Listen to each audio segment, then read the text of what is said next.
Today is the first day of rehearsals for Still Life, so we're all really excited to get in the room and start talking about the play and start exploring the play and start cracking it open and just get started.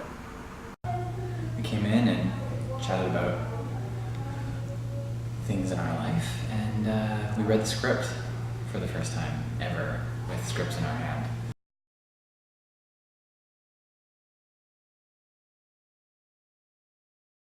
Still Life is a play that takes place over the course of an evening, in which a young man, Stephen, is attacked, gay bashed in downtown Toronto, and ends up in the hospital, where his partner Matt and Matt's best friend Sarah spend the night, waiting to see what happens. The story goes into these people's lives and into a friend, one of the guy's girlfriends. Talking about the struggles that they go through with being gay and with gay bashing and having to hide who you are, and also how awesome being gay can be as well. I think it's an important story because it's a group of people being really truthful about their own experiences and finding a way to transform that into something that interconnects and that other people can experience. And I think that the different struggles and triumphs of these four particular people are interesting. Well, the idea behind Still Life was that we were working on Death Watch at the time, and it was so interesting to work on a piece by Genet, who is considered the queer bad boy of literature.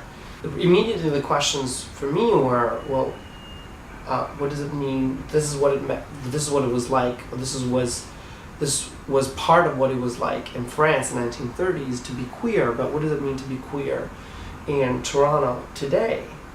And immediately this struck up a conversation between us, and Jonathan and Cole and myself thought that it would be a great idea to bring a group of queer artists together in a room to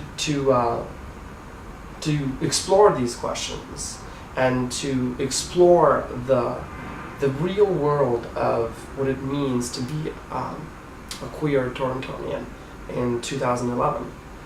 We're working through the lives and experiences of the actors in the room, and telling their own stories, their own experiences of living in Toronto and challenges they face, and then we take those improvisations and refine them and turn them into scenes, and then those scenes, we find an order for those scenes, and then that becomes the play.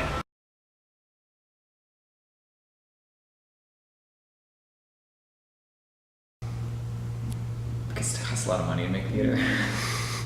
No, because it's important, I think, to have our stories be told, and I think people want to hear them, and I think it's relatable to more than just ourselves. Hopefully, we're creating in such a way that it can be accessible to anyone who's been in love.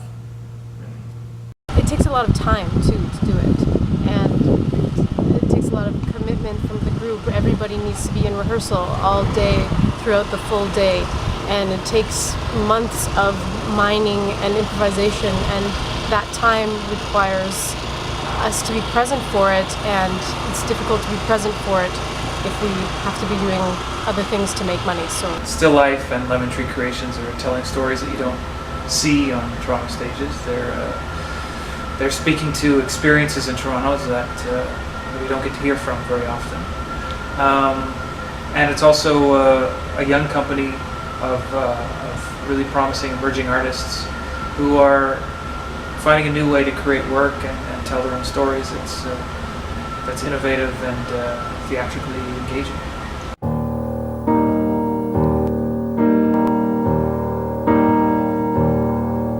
Una cosa felice che cade e silenziosa come la neve, dal cielo immensa una piccola strada non si è trattato di un viaggio, all'improvviso sono caduto